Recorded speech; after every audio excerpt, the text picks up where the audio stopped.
Cinematography, the art of capturing emotion and intent in film and digital media. Often, it can make or break a movie's longevity, as much as the dialogue or the acting. And yet, not many people think about it when they think of great films.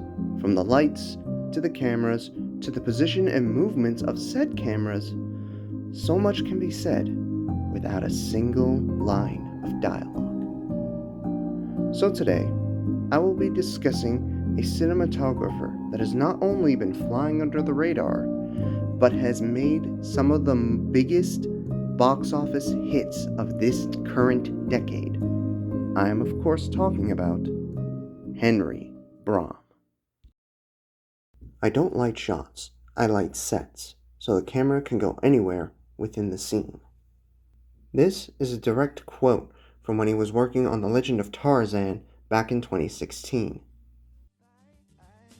From 1989 to currently 2025, Brahm has worked on movies ranging from The White Room to Guardians of the Galaxy Volume 2 and 3, The Suicide Squad, Tarzan from 2016, and is now currently working with James Gunn for the 2025 anticipated Superman movie.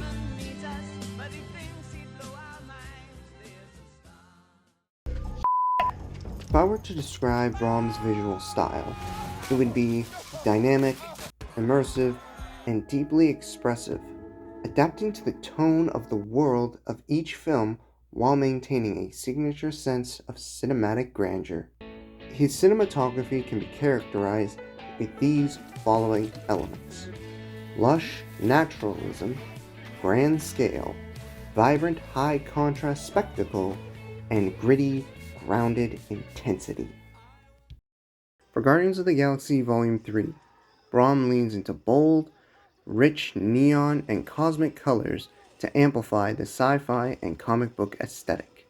For the scenes themselves, he uses a fluid, energetic camera movement, as well as dramatic long takes and dynamic tracking shots for the action sequences.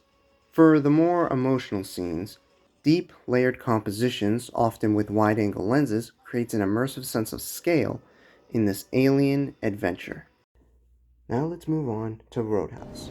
Brahm shifts to a more grounded, visceral aesthetic, reflecting the film's raw, action-driven nature. The naturalistic lighting sources are meant to maintain and enhance the mood, while the cooler, muted tones, mixed with the occasional warm highlights, emphasize tension and atmosphere. The handheld and Steadicam techniques bring an intimate, kinetic feeling to fight scenes and barroom brawls. Finally, he uses the composition of the cameras to focus on the sweat, grit, and texture during these close-ups, enhancing the raw physicality of the characters and their movements. Overall, Brahm shows that he can shift styles depending on what is required for the movie. In The Legend of Tarzan, Brahm embraces the raw beauty of nature, crafting a visual style that balances realism with heightened, almost mythical grandeur of the setting. The scenes are rich with earthy tones, reinforcing the untamed wilderness that is the jungle.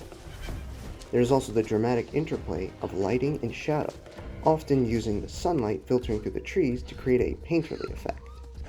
Finally, the action is framed dynamically like the original, ensuring Tarzan's movements through the jungle feel kinetic and exhilarating.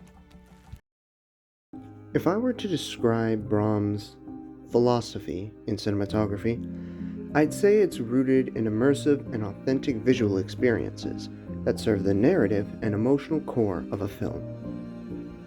He emphasizes flexibility and spontaneity on set, allowing the story and performances to guide the visual style. Often employing innovative techniques and embracing technological advancements to achieve a naturalistic yet dynamic aesthetic. This philosophy of his underscores his commitment to creating a believable environment that enhances the storytelling.